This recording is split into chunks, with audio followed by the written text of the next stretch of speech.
Okay, Ramblers, let's get rambling. Hi, everybody. Hi, Dr. Nick. Some dumb guy again.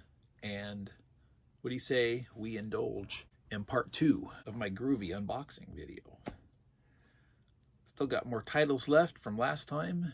There were too many to cover in one video, so stop it, set aside. We're going to pick the ball up and roll it again and see if we can get all through this in one more shot. For the sake of argument, I'm going to assume the rest of these are all blind buys, and I think there's 14 titles left, maybe 13, something to that effect. We're going to find out as we go. So we have here from 1979, we have Dracula. This one here, starring Frank Langella, which I have very mixed feelings on that particular casting, but I've heard positive whispers about this title over the years because it was cheap. That is the time to find out. I'm already backpedaling on my previous statement about blind buys because I have seen this one before. This movie was made in the year 2013. We have, I believe this one is from Denis Villeneuve, and yes, I say it that way on purpose. We have Prisoners. Do you believe this one stars Hugh Jackman and Jake Gyllenhaal? Any other names there we recognize? Paul Dano, of course. Yes, Terrence Howard, Maria Bello, Viola Davis. I remember the basics of this story, and I liked it. It was a good thriller. I think the ending, if I'm not mistaken, was particularly thrilling. So, added to the library, probably Mr. Villeneuve's best film off the top of my head as far as what I've seen of his. More blind buys, back to that from 1967. A well-known classic based off of a well-known historical event. We have Warren Beatty and Faye Dunaway in Bonnie and Clyde. I basically picked this one up because of my recently growing interest in just this time period overall, I guess. In film anyway. So I thought, what about a film that takes place in that period? Expanding my Clint Eastwood library here. This bad boy from 1996. And oh, look at that cast. Clint Eastwood, Gene Hackman, and Ed Harris, with Laura Linney, Judy Davis, Scott Glenn, and two people I've never heard of before. We have Absolute Power. There's a lady lying on the floor there. What is Absolute Power about? Couldn't tell you. Didn't read the synopsis. Don't care. I'm building the Clint library. There are certain actors I basically at this point will just buy sight unseen, roll the dice, see what happens. I'm okay with that. I have seen this one, at least most of it, which is good because I didn't really want all these to be blind buys. I do far too much of that in my library building as it is. And as you can see, I did a little bit of restructuring and organizing. I got some of the disastrous pile that had been building up here and taking over my couch gone. And now it's over here in my dining room table. Not quite as much in the way, but yeah. Anyway, ooh, this is a 3-hour-long film. How about that? I'm confident this was in the 90s. I think it was the late 90s, but that is really tiny and not all that focused. Y'all can give me a year for the 2 or 3 of you that are going to watch this and may actually care to. Redbox, this is where it comes into play, you know? Damn. Brad Pitt, Anthony Hopkins, and Claire Forlani, who is absolutely gorgeous in every movie I've seen her in. We have Meet Joe Black if you dare. Hello, Joe. Death comes a-knocking. Don't answer. Don't do it. This one's going to go in the maybe pile. And the reason for that is because this is amongst the many courtroom thriller dramas, legal dramas that were being produced by Hollywood in the early mid-90s. And this one's 93, it looks like. I can barely read that one. Starring Julia Roberts and Denzel Washington. You know it. You probably love it. It is The Pelican Brief. I think brief pelicans are okay, but I prefer my pelicans to stick around for a little while. They're kind of fun to watch sometimes. I mean, it sure beats looking at seagulls, you know? That's all I'm saying. A blind buy and a Blu-ray. It's the only one that came with a slipcover. How about that? This is another Clint Eastwood, but this is, if memory serves, his most recent film that he has actually starred in. Produced and directed by Mr. Eastwood. From the year 2021. Anyway, we have Cry Macho. I don't know if you can do that.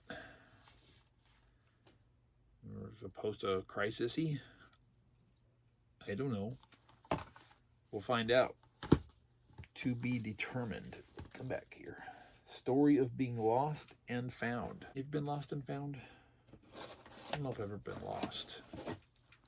I've been wandering. 1971, based on a Michael Crichton novel. Most of the time you can't go wrong there. Again, this might be a maybe. I want to say yes, but I'm just not sure. And I think it's been adapted more than once. I believe somewhat recently adapted in a TV series. But this one be The Andromeda Strain. Up to the point of his death, I had read just about every novel Michael Crichton had written, as well as 1, 2, 3 or so of his nonfiction works. The movie Twister, believe it or not, is actually written by Michael Crichton, although not based on one of his novels. He just wrote the screenplay, I believe, with his wife at the time. There can be only one pro in this con. I have seen this, and not only have I seen this, I've only seen it once, but I saw this in the theater. The cinema, as our British folk would call it, way back in the year of 1988. This one starring Steve Martin, Michael Caine, and who was the female lead? The face I always recognize, Glenn Headley, but name that I... Guess who? Cameo time. You got an itchy? There she is. Passing through. We have Dirty, Rotten Scoundrels. The conmen of all ages. As blurry as they can be. And they'll focus. Focus! Yay! A laugh out loud escapade, a joy to watch, a delight, says the New York Times. Back when they might have had some credibility. Yeah. Yay! This one, coming from the year 1968, from Warner Brothers, also starring David Jansen and Jim Hutton, whom I do not know. This one is... What are you doing, kitty? The Green Berets.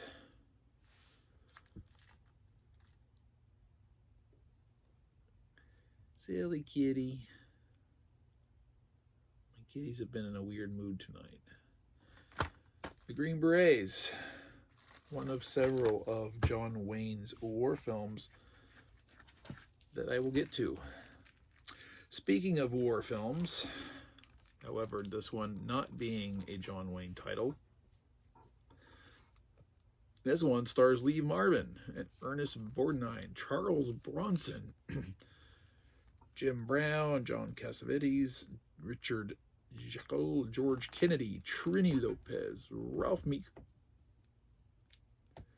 Robert Ryan, Telly Savalas, Clint Walker, and Robert Weber. This is from the year 1967 as well.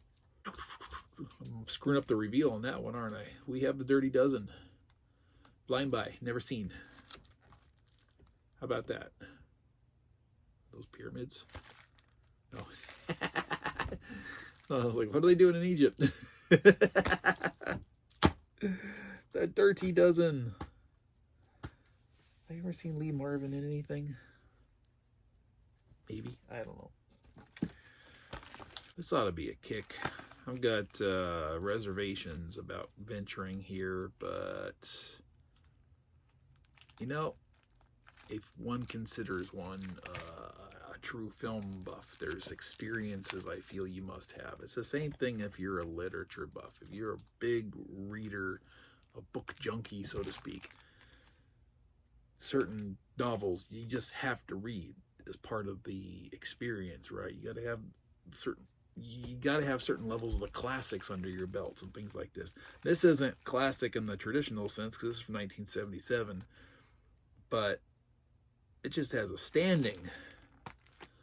This is a Woody Allen film from the Woody Allen collection, strangely. So it's like this part of originally a box set at some point. I don't know. But with Diane Keaton as a co-star, whom I have always adored, particularly in her older years. But we have Annie Hall. Do I know anything about Annie Hall? Not really. I get the impression it's mostly a movie about a man and a woman who talk a lot. Are they romantically involved? I really gonna hope not, because I don't see a woman of Diane Keaton's caliber finding this appealing. I'm sorry, Woody. I'm sure you're great fun and all, but I don't get it. I know nothing. I'm not gonna be presumptuous. This one's been on my radar for a little while, and inside the plastic is a little itty bitty floating bit of case plastic, although I see no actual breakage in my case. It's almost like it was just packaged that way and it's floating around with just like this little nub. This is a curiosity as a whole, and it's one of those movie remakes of a beloved classic TV series. We know how those can go, right? But from 2008, starring Steve Carell, starring Anne Hathaway, Dwayne Johnson, and Alan Arkin. It's a decent cast. Can they pull it off? I don't know. I was a huge fan growing up of the series Get Smart. I own it on DVD. I own the Blu-ray of the movie sequel, The Nude Bomb, that I got from Kino Lorber. Might actually be somewhere still on my back of my couch right there. That won't be touched for a long time because I'm not watching that until I've watched the series through completion, and I have this strange feeling I might want to start with this. In case it doesn't hold a candle, I'd want to watch this as unbiased as I possibly can, because, let's face it, it's been probably 5 years, maybe, in that neighborhood since I've seen a single episode of Get Smart. Now I got the movie, and I got the sequel over here. Watching this as untainted as possible might just be the way to go, so I don't mess it up too much for myself, you know what I mean? I saw this in the theater. This is obviously not a blind buy either. This was from the year 2022, a very, very unusual movie that I toyed with whether I wanted to own from the moment I walked out of the theater. My hesitation, deliberations, I guess, paid off, because I got it at a pretty decent price. Just wait, drop, popped up on a sale. We're starring Tilda Swinton and Idris Elba.